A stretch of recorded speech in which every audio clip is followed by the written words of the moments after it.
Section की ज़रूरत नहीं थी। हाँ आ गया तो बढ़िया बात है। पेपर बहुत अच्छा हुआ। एक सेकेंड, एक सेकेंड, मैं ये सोच रही कि यह हो क्यों रहा है, क्योंकि इसका तो ये अंदर ही रखा हुआ है। तुम लोग है ना ऐसे ही करते रहना। टाइम लिमिट में हो गया था पेपर।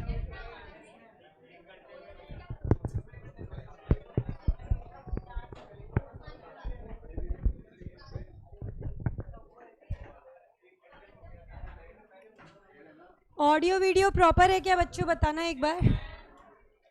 कृतिका, सोनिया, कोई ऑनलाइन भी कंफर्म कर दो मुझे। यस। अच्छा देखो बेटा,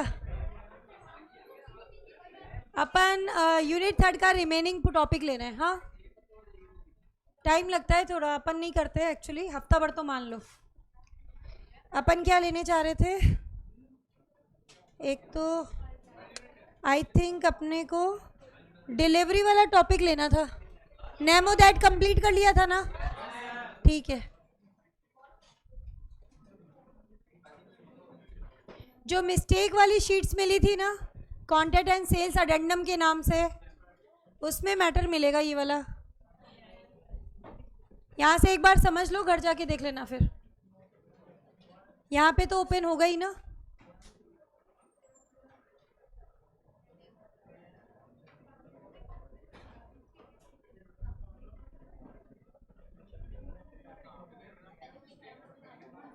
rules regarding delivery of goods लेने जा रहे हैं। Rules regarding delivery of goods पहले यहाँ से समझने हैं, उसके बाद में आईसीआई से करेंगे, ठीक है। देखो क्या रूल्स कहते हैं ये हमारे। पहला रूल क्या कहता है, पार्शियल डिलीवरी। फर्स्ट रूल है हमारा पार्शियल डिलीवरी। अगर पार्ट डिलीवरी फुल डिलीवरी के इरादे से की गई है, effect like full delivery.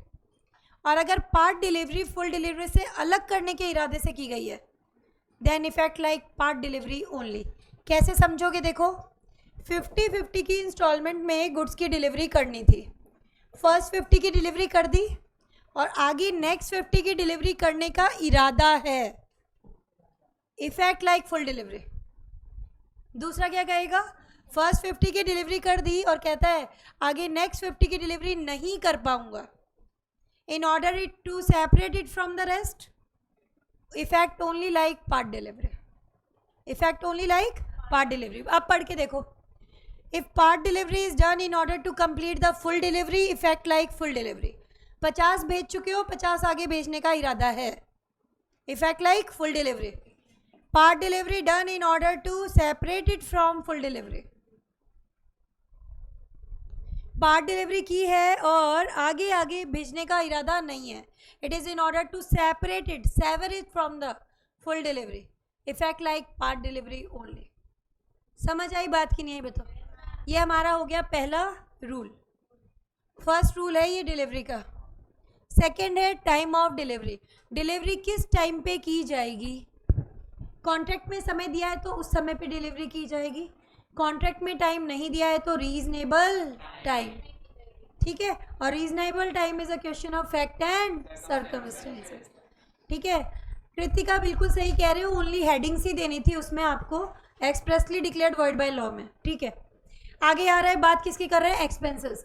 Goods को डिलीवरेबल स्टेट में लाने तक के खर्चे, लाने तक की रिस्पॉन्सिबिलिटी सेलर की, उसके बाद के सारे खर्चे, सारी रिस्पॉन्सिबिलिटी बायर की, ठीक है। तो अब पढ़ के देखो, एक्सपेंसेस कौन उठाएगा, up to putting the goods into deliverable state seller, उसके बाद के सारे खर्चे बायर, ठीक है। नेक्स्ट क्या आ रहा है, प्लेस ऑफ डिलीवरी। डिलीवरी कौन से प्लेस पे की जाएगी, प्लेस गिवन इन कॉन्ट्रैक्ट। मैंने आपसे गुड्स ऑर्डर किए, मैंने कॉन्ट्रैक्ट में लिखवा दिया कि गुड्स की डिलीवरी राजा पार्क चाहिए, तो राजा पार्क ही दोगे ना। आपने कॉन्ट्रैक्ट एक्ट में एक पढ़ा था कॉन्सेप्ट यूनिट 4 में, in the manner and the mode prescribed by the promisee. पैसे कौन दे रहा है, प्रोमिसी। वो कहेगा कहाँ पर गुड्स देने हैं, वहीं दोगे ना, ठीक है। तो वही चीज़ हमने क्या बोली कि कॉन्ट्रैक्ट में लिखा है उस जगह डिलीवरी कर दो, कॉन्ट्रैक्ट में नहीं लिखा है then we will come on point number B.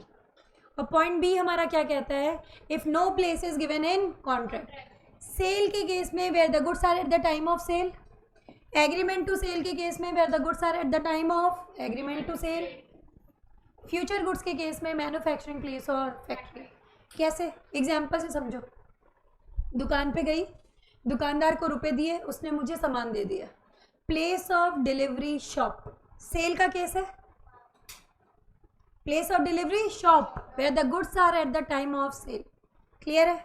दूसरा, दुकान पे गई, बोला 2 महीने बाद तुम्हारी दुकान से इस रेट पे सामान खरीदूंगी। Agreement to sale, place of delivery again shop where the goods are at the time of agreement. तीसरा, तुम्हारे फार्म हाउस में नेक्स्ट सेशन में जितनी भी क्रॉप्स होंगी मैं खरीद लूँगी। Place of delivery farm house, manufacturing place और फैक्ट्री। तुम्हारे फैक्ट्री में नेक्स्ट ईयर जितना टॉयज़ का प्रोडक्शन होगा मैं खरीद लूँगी। Place factory. समझ आई बात कि नहीं आई? एक बार दोबारा पढ़ लो place of delivery.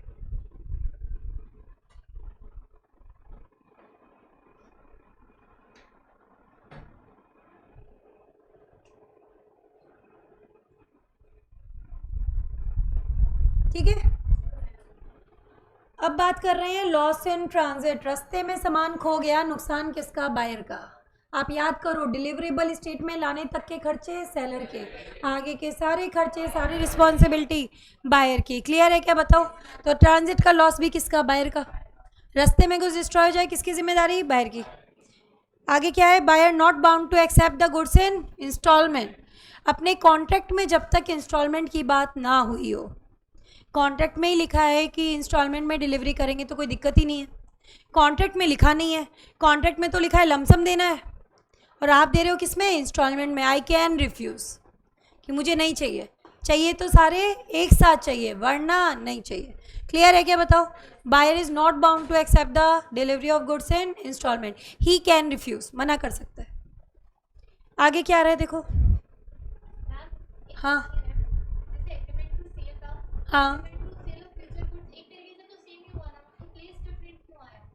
Future goods ये हैं जो अभी तक बने नहीं हैं, और एग्रीमेंट टू सेल में उनको लिया है जो ऑलरेडी रेडी है। दिस इज़ वाई कि आपको 2 अलग अलग पॉइंट देने पड़े। Future goods are not in existence, वो बनेंगे, जहाँ बनेंगे वो प्लेस ले लोगे। और एग्रीमेंट टू सेल में गुड्स तो रेडी है लेकिन तुम अभी नहीं खरीद रहे, तुम तो कह रहे हो हम तो प्राइस हेजिंग करेंगे। आज नहीं, रेट तो आज की लगवाएंगे, खरीदेंगे फ्यूचर में। समझ आई बात? अब इसके अंदर क्या ले रहे हैं? Delivery in wrong quantity. 3 situations में हैपन। क्या? या तो शॉर्ट डिलीवरी, या एक्सेस डिलीवरी, या फिर मिक्स डिलीवरी। सबसे पहले केस बताएंगे शॉर्ट डिलीवरी। 10 मंगवाए थे, 10 की जगह आ गए 8। बायर के पास क्या ऑप्शन है? एक तो बायर कह सकता है कि मेरी दुकान पे तो 10 की लॉट में ही सामान बिकता है, चाहिए तो 10 चाहिए, वरना चाहिए ही नहीं। He can reject all the goods.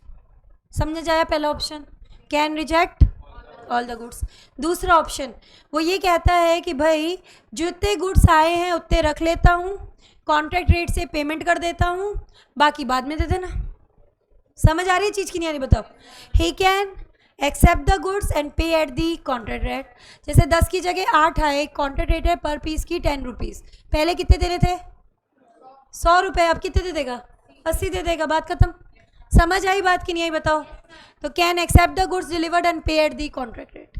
अब बात करेंगे एक्सेस डिलीवरी। मंगवाए थे 10, आ गए 12। क्या ऑप्शन है भाई? पहला ऑप्शन, 12 रखोगे तो 12 के पैसे भी तो देने हैं, फ्री ऑफ कॉस्ट नहीं है यहाँ पे कुछ भी। ठीक है, तो हम क्या बोल रहे हैं? चाहिए तो 10 चाहिए, वरना एक भी नहीं चाहिए। मेरी दुकान पे तो 10 की लॉट में ही सामान बिकता है, मुझे चाहिए तो 10 चाहिए, वरना एक भी नहीं चाहिए। I can reject all the goods.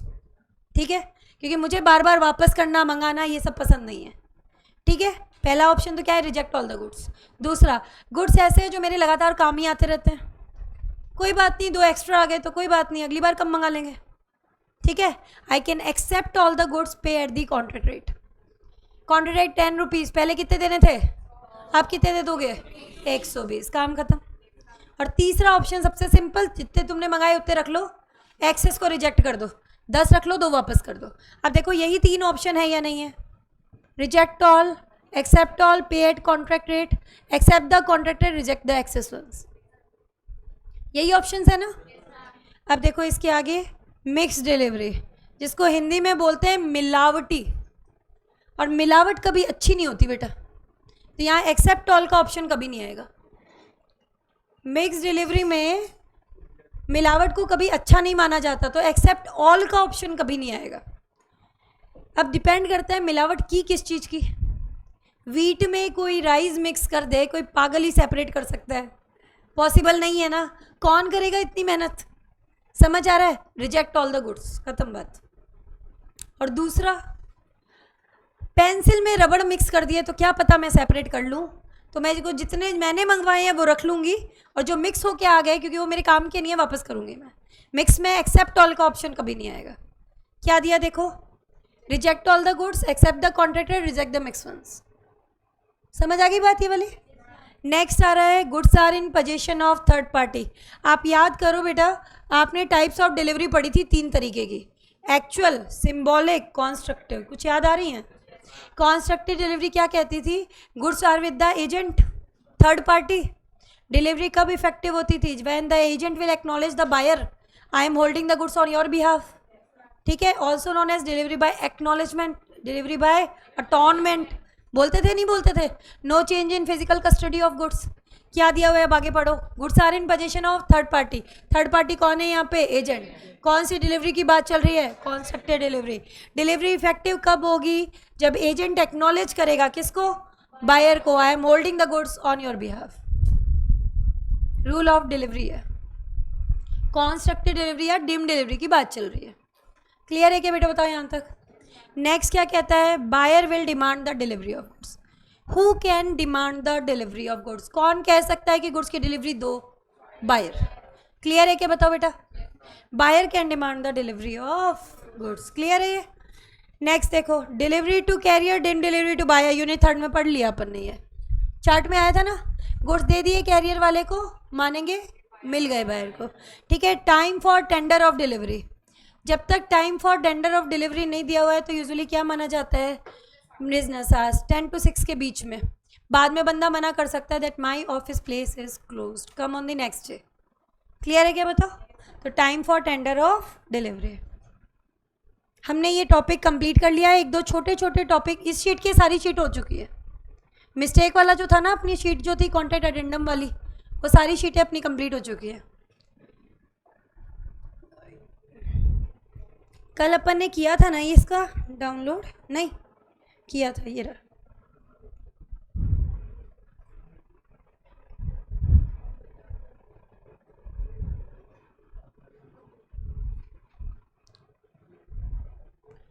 Rules regarding delivery of goods पहले लेंगे, बाद में यहाँ पे आ जाएंगे। Rules regarding delivery of goods में पहला पॉइंट कहता है डिलीवरी। हम ऑलरेडी पढ़ चुके हैं। यहाँ 2 चीज़ें एक्स्ट्रा आएंगी जो हमने नोट्स में पढ़ी है, उससे 2 पॉइंट एक्स्ट्रा हैं। एक तो यही कि डिलीवरी क्या होती है, वो हम ऑलरेडी पढ़ चुके हैं। ऐसा कोई भी काम करना जिससे गुड्स का पोजीशन सेलर के हाथ से किसके पास पहुंच जाए? बायर या एजेंट के पास पहुंच जाए, is known as delivery of goods. एक तो यही आएगा। एक पॉइंट आएगा कि अगर गुड्स ऐसे हैं जो बायर ने पहले से देखे नहीं हैं, सेल हुई है बाय डिस्क्रिप्शन, सीधे उसके घर पे गुड्स की डिलीवरी हुई है, तो बायर ने पहले से गुड्स को एग्जामिन नहीं किया ना। Buyer should be given a chance to examine the goods. उस केस में उसे चांस मिलना चाहिए कि देख लो भाई गुड्स वैसे ही हैं जैसे तुमने ऑर्डर किए थे। ठीक है, अब पढ़ लो इसको। इफेक्ट ऑफ डिलीवरी वाले पॉइंट में देखो पहले क्या करना है। डिलीवरी का मतलब क्या है? Anything which has effect of putting the goods in position of buyer और इज ऑथराइज पर्सन।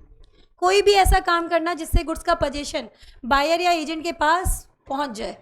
ठीक है, इफेक्ट ऑफ पार्ट डिलीवरी कहाँ से ले लेना? PDF से ले लेना। ठीक है, पार्ट डिलीवरी की गई है in order to complete the full delivery, effect like full delivery. और पार्ट डिलीवरी की है with intention of separating it, then it will not amount to full delivery, it will be only part delivery. ठीक है, तो आप PDF से ले लो, यहाँ से कठिन पड़ेगा। नेक्स्ट क्या दिया हुआ है? Who can apply for delivery of goods? Buyer. ठीक है, प्लेस ऑफ डिलीवरी तुम्हें मैंने क्या पढ़ाया? कॉन्ट्रैक्ट में दिया हुआ प्लेस। ठीक है, कैन बी एक्सप्रेस और इम्प्लाइड। नहीं दिया है तो क्या करेंगे? In case goods are delivered at the place, goods sold are to be delivered at the place where there are at the time of sale, Goods agreed to be sold delivered at the place where they are at the time of agreement. Goods not in existence मतलब future goods where they are manufactured and produced. इसी को बहुत simple language में वहाँ लिख दिया मैंने, ठीक है ना. सेल के केस में where the goods are at the time of sale, agreement to sell where the goods are at the time of agreement to sell, और फ्यूचर गुड्स में मैन्युफैक्चरिंग प्लेस और factory.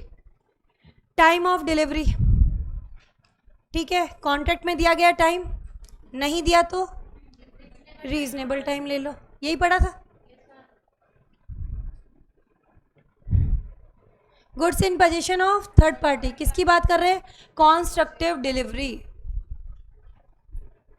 Where the goods are at the position of third party, no delivery unless and until वो third person कौन है? Agent acknowledges the buyer that he is holding the goods on his behalf. बस इतना करना है, चाहे तो PDF से लो चाहे तो यहाँ से लो, बात बराबर है. नेक्स्ट क्या आया? Time for tender of delivery, reasonable are question of fact. हमने बोला था यूजुअल आर्स ऑफ बिजनेस, उसी को रीजनेबल आर बोलते हैं. Reasonable are question of fact. Expenses क्या लिख के आओगे? Up to putting the goods into deliverable state seller के, बाद के सारे बायर के, यही लिखा था. डिलीवरी ऑफ रॉन्ग क्वांटिटी, सबसे पहले सबसेक्शन वन बात करेगा शॉर्ट डिलीवरी की. शॉर्ट डिलीवरी में क्या ऑप्शन थे? देखो इसने लिखा है less than he contracted to sell, मतलब शॉर्ट डिलीवरी, ठीक है. 10 की जगह 8 गुड्स आए, क्या करोगे? या तो रिजेक्ट कर दो सारे, ठीक है, अगर एक्सेप्ट करोगे तो कॉन्ट्रैक्ट डेट पे पेमेंट कर दो, यही दो ऑप्शन थे. फिर क्या कहता है? Excess delivery larger than contracted to sell, 10 की जगह आ गए 12. बायर क्या कर सकता है? एक्सेप्ट कर दो जो कॉन्ट्रैक्ट में लिखे हैं उतने, और बाकियों को रिजेक्ट कर दो, पहला ऑप्शन. पूरा का पूरा रिजेक्ट कर दो, दूसरा ऑप्शन. और तीसरा, सारे के सारे एक्सेप्ट कर लो, कॉन्ट्रैक्ट डेट पे पेमेंट कर दो. तीनों ऑप्शन आ गए कि नहीं आ गए बताओ? यही पढ़ा था ना अपन ने. आगे देखो, इसमें ये वाला पॉइंट आपको लेने की कोई ज़रूरत नहीं है कि by agreement by trade uses आप इसको डिनाई कर सकते हो. एग्रीमेंट में कुछ और लिखा है तो वही लगेगा, जो एग्रीमेंट में लिखा है वो लगेगा, वो यहाँ नहीं लगेगा. फिर ये कब लगता है जनरल रूल? जब एग्रीमेंट में कुछ नहीं लिखा है. एग्रीमेंट में कुछ और लिखा है तो एग्रीमेंट वाली बात लगेगी, वो ऊपर रहेगा. ये पढ़ो, इसमें थोड़ा करेक्शन है, यहाँ 1000 कर लो. 1000 क्विंटल्स की जगह 1100 क्विंटल आ गया. एक्सेस डिलीवरी है या नहीं है बताओ? पूरे का पूरा एक्सेप्ट भी कर सकता है, कॉन्ट्रैक्ट डेट से पेमेंट कर दे, है ना. जितने मंगाए उतने रख लो 1000, और फिर क्या करो? बाकियों को रिजेक्ट कर दो, पूरे के पूरे रिजेक्ट कर दो. तीन ऑप्शन है ना. इंस्टॉलमेंट डिलीवरी क्या कहती है? Unless otherwise agreed. एग्रीमेंट में ही लिखा है कि इंस्टॉलमेंट में डिलीवरी होगी तो कोई ऑब्जेक्शन ही नहीं होगा. एग्रीमेंट में नहीं लिखा है तो buyer not bound to accept delivery in installment, वो मना कर सकता है, ठीक है, कि चाहिए तो एक साथ चाहिए वरना चाहिए ही नहीं. Delivery to carrier, deem delivery to buyer, यही पढ़ा था. Next, deterioration during transit. Deterioration मतलब डिस्ट्रक्शन. गुड्स जो हैं वो डिस्ट्रॉय हो गए, किसमें? रास्ते में. रास्ते में गुड्स डिस्ट्रॉय हो गए, ट्रांजिट का लॉस बायर उठाएगा. क्या लिखा है देखो? Necessary incidental to course of transit will fall on buyer, liability buyer की. कौन सा? दो द सेलर, कौन सा पॉइंट नंबर बोल पहले तो. ये अच्छा, सेलर एग्री करता है मैं अपने रिस्क पे करूंगा, तो भी यहाँ पे क्या माना गया है? ट्रांजिट का लॉस बायर का होता है जब तक एग्रीमेंट में नहीं लिखवा दिया. कॉन्ट्रैक्ट में लिखवा दिया तो बात बदल जाएगी. Example number 22. अच्छा मुझे एक चीज़ बताओ, पानी के ट्रांसपोर्ट को यूज़ कर रहे हो और चीज़ भेज रही हो आयरन यानी कि लोहे की, जंग लगेगा कि नहीं लगेगा? लगेगा, थोड़ा बहुत तो लगेगा ही लगेगा. अगर उस थोड़े बहुत जंग से मर्केंटेबल क्वालिटी पे कोई फ़र्क नहीं पड़ता, buyer is bound to accept the goods. क्यों? क्योंकि उसने मीन्स ऑफ ट्रांसपोर्ट ही ऐसा चुना है बेटा कि थोड़ा बहुत तो लगेगा ही लगेगा. ऑब्वियस सी बात है. अब ये पढ़ के देखो एक बार. Example number 22. आयरन रॉड्स भेजी हैं प्रॉपर वेसल, मतलब शिप होता है, वेसल मतलब शिप, जहाज. कॉपर फास्टेंड वेसल भी वर्ड आया था, तब भी मैंने आपको बताया था कि वेसल का मतलब क्या है? शिप, जहाज. आयरन रोड्स भेजी हैं, शिप के थ्रू भेजी हैं, इससे पहले पहुंचती क्या हो गया, इन पे जंग लग गया। लेकिन रस्ट कितना है, मिनिमल है, कम है, इससे मर्केंटेबल क्वालिटी पे कोई असर नहीं पड़ रहा। ठीक है, deterioration was not necessarily incidental to the transmission, Q was bound to accept the goods, मना नहीं कर सकता। हाँ, क्या चीज़, डिटेरियोरेशन मतलब डिस्ट्रक्शन, डिस्ट्रॉय हो गए गुड्स। ये पहले भी आया वर्ड, ये देखो हेडिंग में, तब भी मैंने बताया। आगे आया buyer right to examine the goods, delivery to carrier, deemed delivery to buyer. जैसे ही कैरियर वाले को गुड्स दिए, बोला इनकी डिलीवरी बायर को दे दो, क्या मानेंगे, गुड्स बायर को मिल गए। क्यों, सेलर की रिस्पॉन्सिबिलिटी सिर्फ गुड्स को डिलीवरेबल स्टेट में लाने तक की है, आगे के सारे खर्चे, सारी रिस्पॉन्सिबिलिटी बायर। ठीक है, लास्ट पॉइंट क्या कह रहा है हमारा, buyer's right to examine the goods. Buyer के पास राइट है, अगर वो गुड्स ऐसे हैं जो इसने पहले से नहीं देखे, एक बार चेक कर सकता है। डिस्क्रिप्शन वाली सेल है, पढ़ो एक बार। गुड्स बायर को भेजे गए हैं, डिलीवर हुए हैं, उसको उसने पहले से चेक नहीं किया है। एक चांस जरूर मिलना चाहिए चेक करने के लिए कि देख लो कॉन्ट्रैक्ट के अकॉर्डिंग है या नहीं है। बोला था ना मैंने, एक पॉइंट ये एक्स्ट्रा आएगा, एक फर्स्ट एक्स्ट्रा आएगा, बाकी आई थिंक समझ में आ गए सारे। तो एक बार पीडीएफ से पढ़ के यहाँ से कर लेना, इजीली हो जाएंगे। ठीक है, शुरू का थोड़ा सा पोर्शन मैंने छोड़ा है, कौन सा था वो भी कर लेते। चलो, इससे जस्ट पहले वाला है ना, क्या यहाँ पे तक तो अपन पहुँच ही गए थे। ये आ रहा है ना, performance of contract of sale, छोड़ा कुछ भी नहीं है। देखो, डिलीवरी की डेफिनेशन ऑलरेडी पढ़ चुके हैं ना, 2 पढ़ा दिया। टाइप्स ऑफ डिलीवरी ऑलरेडी ले लिए यूनिट 1 में। 2 चीज़ें आ रही है यहाँ पर जिसके लिए वापस आए हैं। एक तो पॉइंट आ रहा है duty of seller and buyer, और एक आ रहा है payment and delivery are concurrent condition. ये 2 चीज़ें पढ़नी है बस। Duty of seller and buyer, seller की ड्यूटी कहती है गुड्स की डिलीवरी दो, बायर की ड्यूटी कहती है इनको एक्सेप्ट करो, पे करो। पढ़ के देख लो क्या है। ड्यूटी किसकी, सेलर की, गुड्स की क्या दो, डिलीवरी। ड्यूटी किसकी, बायर की, क्या कहता है, एक्सेप्ट करो, पे करो। इतना ही करना है ना। अब क्या बोला, payment and delivery are concurrent condition, that means they are to be perform one after the other. Both the parties should be ready and willing to perform their promise. Seller should be ready and willing to deliver the goods, buyer should be ready and willing to accept them and pay for them. Both the parties should be ready and willing to perform their respective promises. क्या लिखा है देखो, unless otherwise agreed, जब तक agreement में कुछ और नहीं लिखा है। Delivery of goods and payment are concurrent condition, that is seller should be ready and willing to give the position to the buyer and buyer should be ready and willing to pay for them. दोनों ही parties को अपना अपना काम करने के लिए ready और विलिंग होना चाहिए, यही कहता है concurrent word. Both the party should be ready and willing to perform their respective promises. I hope समझ में आ गया। इस यूनिट का लास्ट टॉपिक सेक्शन 3 कवर करेगा, 42, 43, 44। क्या चीज़ है, rules related to acceptance of delivery of goods. भाई एक क्वेश्चन डाल रखा था इन्होंने 2-3 अटेम्प्ट पहले, अब हटा दिया। 2-3 अटेम्प्ट पहले एक क्वेश्चन डला हुआ था, what are the rules related to acceptance of delivery of goods. Theory question ICI के पीछे डिस्क्रिप्टिव पार्ट में दिया हुआ था। ठीक है, अब नहीं है, लेकिन कई भी बना के वापस डाल दे तो पता नहीं है, तो करके तो चले जाना। 3 सेक्शन है, कौन से, 42, 43, 44, तीनों एक्सप्लेन करते हैं। सबसे पहले बात करेंगे 42 सेक्शन।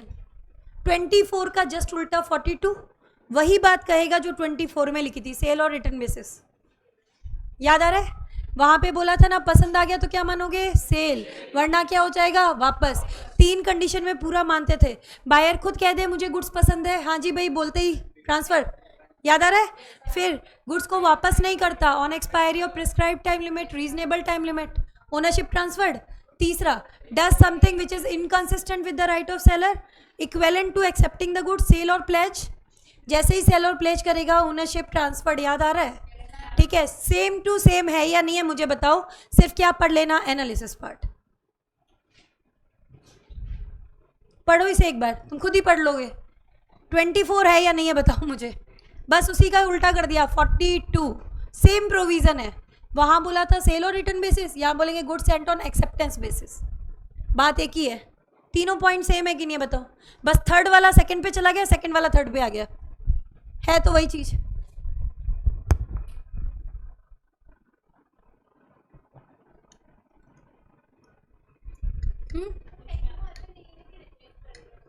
सेकंड वाला थर्ड पे आ गया बेटा। Retain the goods after lapse of reasonable time, इसका सेकंड बोलता है inconsistent with the right of seller. आप जो काम कर रहे हो सेलर के राइट्स के अगेंस्ट है। आप अपने ही गुड्स को तो आगे किसी और को बेच सकते हो, अपने ही गुड्स को तो गिरवी रख सकते हो। जो काम आप कर रहे हो it is inconsistent with the right of seller.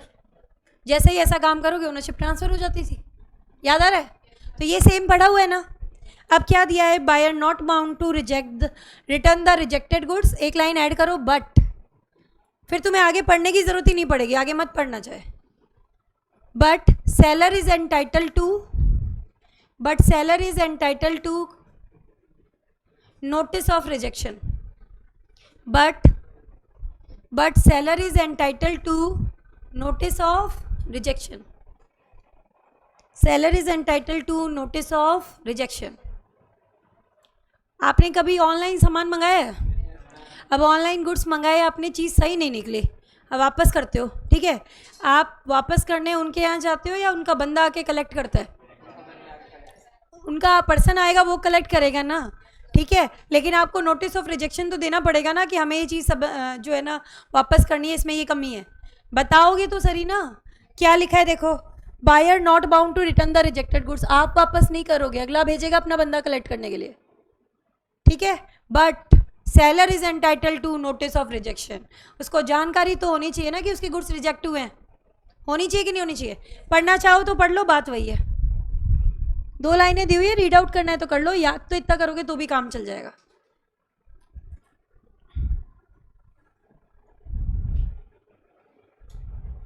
है ना, not bound to return the rejected goods, वो खुद ही करेगा सेलर कलेक्ट, बट सेलर को नोटिस ऑफ रिजेक्शन मिलना चाहिए, ये उसकी राइट बनती है।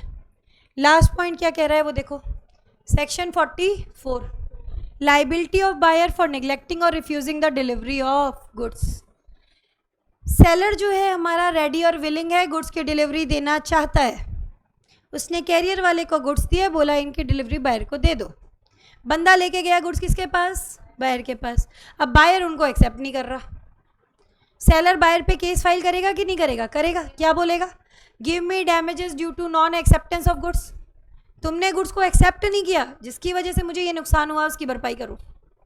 दूसरा, तुम्हारे गुड्स वापस होके आए मेरे पास, कैरियर के खर्चे लगे, गोडाउन में गुड्स रिटर्न आए, जगह गिरेंगे, give me damages for care and custody of goods, care and custody of, reasonable charges for care and custody of goods.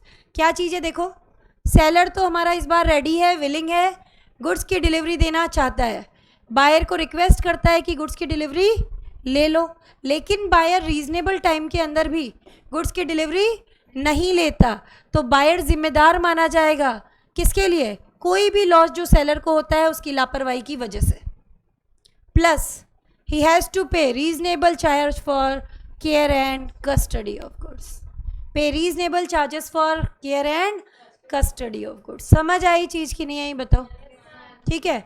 इसको इम्पॉर्टेंट लगाना 44 वाले को, एक बार इसका क्वेश्चन आया है, आई थिंक यहाँ पे भी हो तो मैं यहाँ से ही करा दूँ चाहे तो। कितना टाइम है अपने पास अभी, इसके क्वेश्चन तो हमें वैसे भी करने हैं। मिस्टर GH करके कोई क्वेश्चन है क्या यहाँ पे? नहीं है, यहाँ पे अपन को जाना पड़ेगा MCC वाले पे।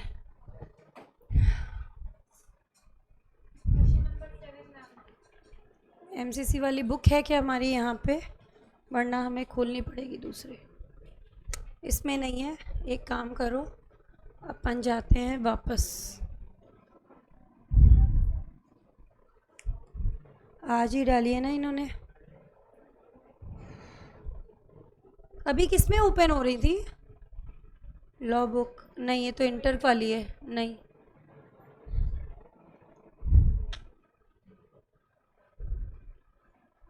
भैया अभी बुक डाल के गए थे ना यार, 1 मिनट रुको।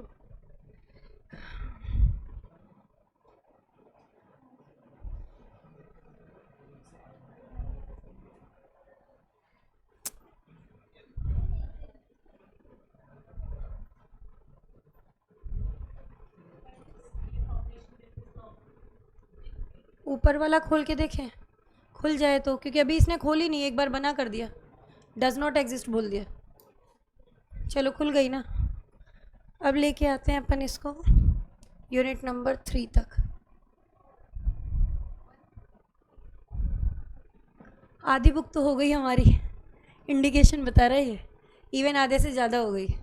ठीक है, जो बेसिक वाला पोर्शन था हम कर चुके हैं। आप प्रैक्टिकल क्वेश्चन पे आओ बेटा। पहले 44 वाला कराओ या सारे ही कराने तो हैं? चलो 44 पहले कर लो। GH करके एक क्वेश्चन मिल रहा होगा, क्वेश्चन नंबर 7 है, तो पहले उसको ले लो। अभी पढ़ा है आपने सेक्शन नंबर 44। मिस्टर जी है, उसने गुड्स बेचे किसको? मिस्टर एच को। Issue of invoice, payment in respect was not received on that day, goods were packed lying in the godown of mister G. Buyer का एजेंट आया, गुड्स को inspect किया, देखा कि बिल बिल्कुल सही है और ड्यूज़ का सेटलमेंट कर दिया गया, मतलब पेमेंट हो गया। कैश रिसीव होने के जस्ट बाद में सेलर ने बायर से क्या बोला? अपने गुड्स ले जाओ, मुझे जगह चाहिए और गुड्स स्टोर करने के लिए, है ना? ठीक है। आफ्टर 1 डे, क्योंकि भाई वो तो लेने आया नहीं, मिस्टर एच जो है did not take delivery of goods. Mister G ने उसका सामान गोडाउन से बाहर निकाल के ओपन स्पेस में रख दिया, बारिश हुई, पूरे के पूरे गुड्स डिस्ट्रॉय हो गए। Who will bear the risk? Buyer. देखो वही चीज़ है सेक्शन 44 वाली, कि हमारा सेलर तो रेडी और विलिंग है, डिलीवरी देना चाहता है, बायर से कहता है डिलीवरी ले लो, बायर रीजनेबल टाइम में डिलीवरी लेता नहीं है, तो जो भी नुकसान हुआ है उसकी भरपाई उसी को करनी है, बायर को। And he also has to pay reasonable charges for care and custody of goods. ठीक है, तो ये हमारा देखो क्वेश्चन 2 पार्ट्स में है। पहला पार्ट हमने आंसर कर लिया, दूसरा पार्ट अब अभी नहीं कर पाओगे। दूसरा पार्ट आपका कब होगा? जब आप यूनिट 4 पढ़ लोगे। इसमें दे रखा है ना कि analyse the above situation, decide who will be held responsible for above damage, what will be your answer. अब ये सेकंड पार्ट हम नहीं कर सकते। Will your answer be different if the dues were not settled? अगर पैसे नहीं दिए होते तो अनपेड सेलर बन जाता, और अनपेड सेलर कहाँ पढ़ोगे? यूनिट नंबर 4 में। वो इसको 2 चैप्टर से मिला के क्वेश्चन पूछा हुआ है ये, तो जो अपना इस चैप्टर का टॉपिक था वो हमने पढ़ लिया। क्लियर है क्या? बताओ मुझे बेटा। अब देखो यहाँ पे आ जाओ शुरुआत से, देखो कितने क्वेश्चन हम कर चुके हैं, कोई पेंडिंग है वो बताते जाना। जॉइंट ओनर कर लिया था, ये वाला क्वेश्चन जो सेकंड नंबर क्वेश्चन दिया है, एक क्वेश्चन पढ़ते हो मिस्टर सैम्बल वाला, जिसमें मैंने आपको अनअसर्टेन गुड्स करवाए थे, ठीक है ना? बिल्कुल सेम वैसा ही क्वेश्चन है। आईसीआई ने 2 जगह एक जैसे क्वेश्चन के अलग अलग आंसर डाल रखे हैं। आप कैसा आंसर दे के आना? मिस्टर सैम्बल जैसा। ठीक है, अनअसर्टेन गुड्स वही है कि नहीं है बताओ? 300 टन स्वीट है, लार्ज स्टॉक, आदमी भेजा सेपरेट कराने के लिए, सिर्फ पैकिंग हुई थी कितने की? 150 टन्स की, और उसके बाद क्या हुआ? आग लग गई और पूरा सामान डिस्ट्रॉय हो गया। वरुण याद आ रहा है? वही वाला क्वेश्चन है, बिल्कुल डिट्टो, बस पार्टीज बदली हैं। आप उसी के अकॉर्डिंग आंसर कराना। तो एक ही के 2 आंसर याद नहीं करेंगे अपन, है ना? अब ये वाला कराया था क्या? 5 टेबल्स किया था क्या? बताओ मुझे। ऐसा कुछ नहीं किया। अब देखो इसमें क्या है? सेल और रिटर्न बेसिस है। ए ने बी को सपोज करो बेची 20 टेबलें, और किस आधार पर बेची हैं? सेल और रिटर्न बेसिस। अब बी ने क्या, इसमें से 5 तो आगे बेच दी कस्टमर्स को, ठीक है? कस्टमर की तरफ से कंप्लेन आएगी टेबल्स में डिफेक्ट है, ठीक है? अब आपको ये बताना है कि क्या was the buyer entitled to return the table? भाई 15 तो कर सकते हो ना, 15 तो कर सकते हो, 5 नहीं कर पाओगे, क्योंकि 5 की तो ओनरशिप ट्रांसफ़र हो गई। आप सिर्फ क्या ले सकते हो? डैमेजेस। ठीक है, समझ आई बात की नहीं आई? बताओ। तो जब आप सेल करते हो, प्लेज करते हो, 3rd पॉइंट लग जाता था ना, equivalent to accepting the goods, ownership transfer. एक बार आंसर ज़रूर पढ़ के जाना, ठीक है? समझा मैंने तुम्हें दिया। यहाँ 2 कंडीशन दिए, तुम तीसरी भी डाल के आना। 3 कंडीशन है सेक्शन 24 की, तीनों डाल के आना। ये किया था क्या 4th वाला? सेल और रिटर्न बेसिस पे हॉर्स बेचा है, ट्रायल पीरियड कितना है? 8 दिनों का। ट्रायल पीरियड के दौरान ही हॉर्स की डेथ हो जाती है, who will bear the risk? Seller करेगा, ओनरशिप ट्रांसफर हुई नहीं ना, जिसकी ओनरशिप उसका रिस्क, तो अभी तक ओनरशिप तो सेलर की है ना, तो यहाँ पर seller will bear the risk. आप इसमें बता देना आंसर, एक बार यहाँ से रीड आउट कर लेना। सेक्शन नंबर कितना लग रहा है तुम्हारा? 24। क्यों? क्योंकि है क्या ये? सेल और रिटर्न बेसिस। ठीक है, प्राइस रिकवर नहीं कर सकते आप हॉर्स का, क्योंकि यहाँ पर क्या हुआ है, सब्जेक्ट मैटर ही आपका डिस्ट्रॉय हो गया।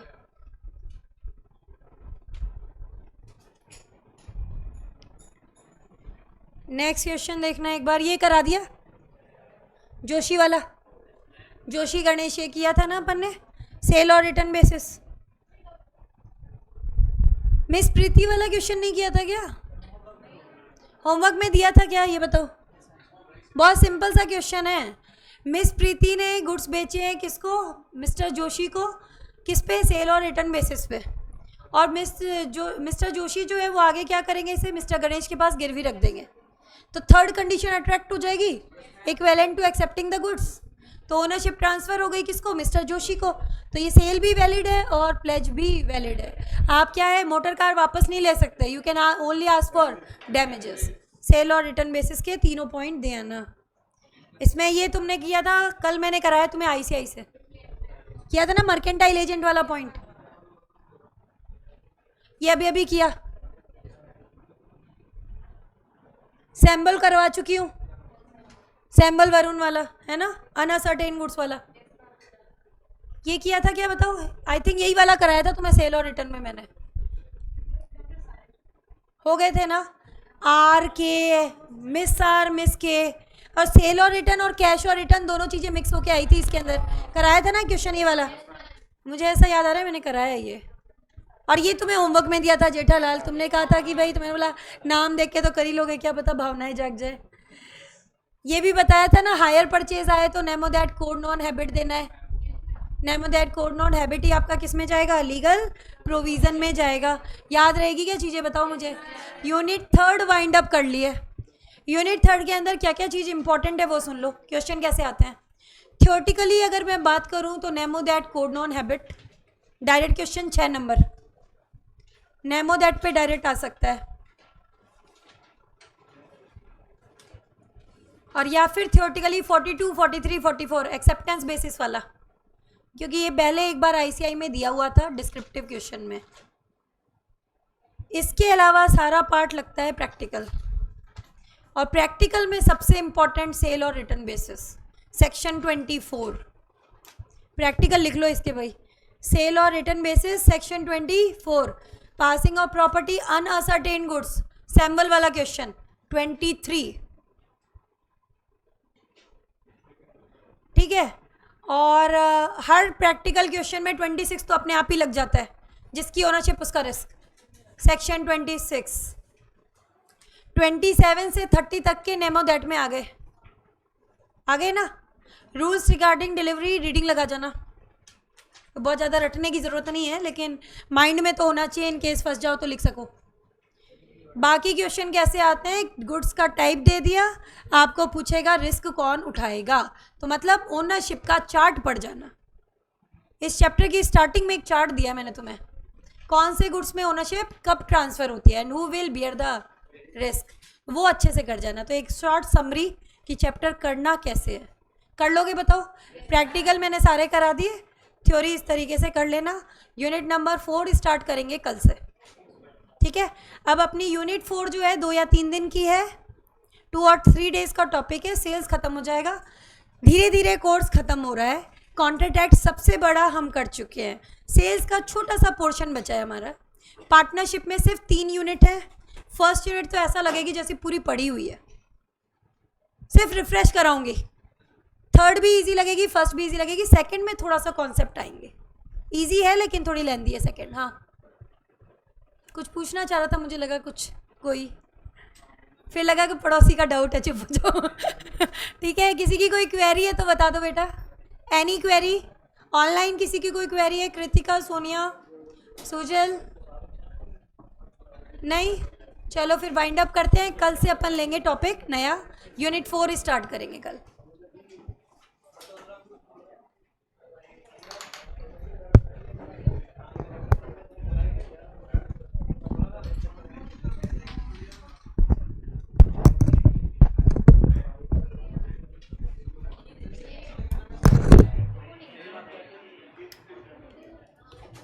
क्लास यहाँ पे 11 बजे से स्टार्ट होती है।